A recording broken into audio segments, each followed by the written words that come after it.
আসসালামু আলাইকুম everyone, welcome back to my channel সুস্বাদের খোঁজে। আজকে আপনাদের সাথে এই ম্যাঙ্গো ডিলাইট কেকের রেসিপিটা শেয়ার করব। এটা একটা নো বেক রেসিপি। এই গরমে আমের সিজনে মাস্ট ট্রাই একটা রেসিপি এটা।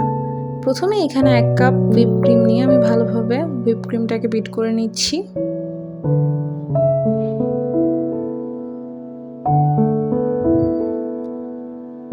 ভালোভাবে বিট করে এটাকে সাইডে রেখে আমরা ম্যাঙ্গো পাল্পটা রেডি করে নিব।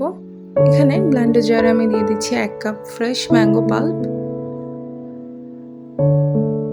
আর দিচ্ছি 3 কাপ লিকুইড দুধ। আপনারা এখানে পাউডার মিল্কও ব্যবহার করতে পারবেন।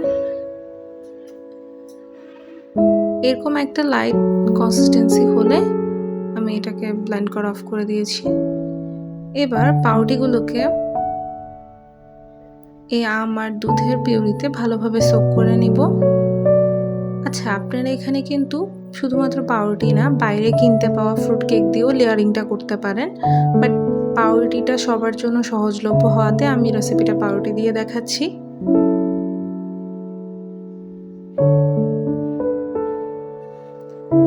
আর এখানে আমি কোনো রকম এক্সট্রা চিনি ব্যবহার করিনি। হুইপ ক্রিমে যথেষ্ট পরিমাণে চিনি দেওয়া থাকে, এছাড়া আমগুলো যথেষ্ট মিষ্টি হয়। আমি এটাতে কোনো রকম চিনি ব্যবহার করা ছাড়াই করেছি, তারপরেও যথেষ্ট মিষ্টি হয়েছিল। আপনারা বানানোর সময় যদি প্রয়োজন হয় মিষ্টি মনে হয় মিষ্টি কম, তখন আপনারা একটু মিষ্টি দিতে পারেন। এবার আমি এখানে দেখতেই পাচ্ছেন প্রথমে সোক করা পাউরুটির একটা লেয়ার বানিয়ে নিচ্ছি।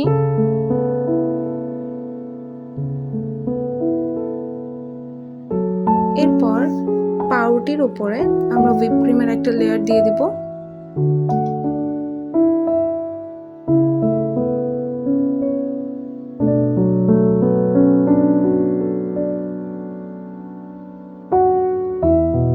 ভালো মতো স্মুথ আউট করার পর এবার আমি এখানে ফ্রেশ ম্যাঙ্গো পাল্পের একটা লেয়ারিং করে দিচ্ছি। এখানে আপনারা চাইলে ফ্রেশ আমের কুচিও ব্যবহার করতে পারেন, বাট আমার থেকে খাওয়ার সময় মনে হয়েছে ম্যাঙ্গো পাল্প এভাবে দিলে আরও বেশি ভালো লাগছিল খেতে। বা সেম ওয়েতে আমি সেকেন্ড লেয়ারটাও করে নিব। এটা আপনাদের নেওয়া জারের উপর ডিপেন্ড করে। আমার এখানে 3টা লেয়ার করা লেগেছিল, আপনাদের জার ছোট হলে হয়তো 1টা বা 2টা লেয়ার লাগবে।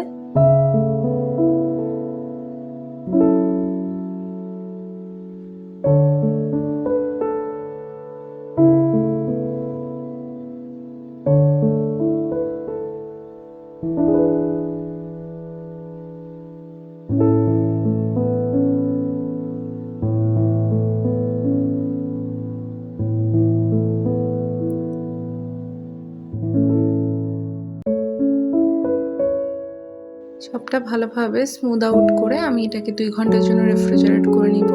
এই অবস্থায় আপনারা এটা খেতে পারেন, তবে রেফ্রিজারেট করে খেলে এটা বেশি মজা লাগে। এরপর উপর থেকে আমি আবারও ফ্রেশ ম্যাঙ্গো পাল্প দিয়ে এটাকে ড্রেসিং করে নিচ্ছি। এই পার্টটা সম্পূর্ণ অপশনাল, বাট দেখতে সুন্দর লাগার জন্য আমি করেছিলাম। যাই হোক, এই তো আমার ম্যাঙ্গো ডিলাইট কেক রেসিপি কেমন লাগলো অবশ্যই জানাবেন। I will be back with a new recipe. Till then, খুদা হাফেজ।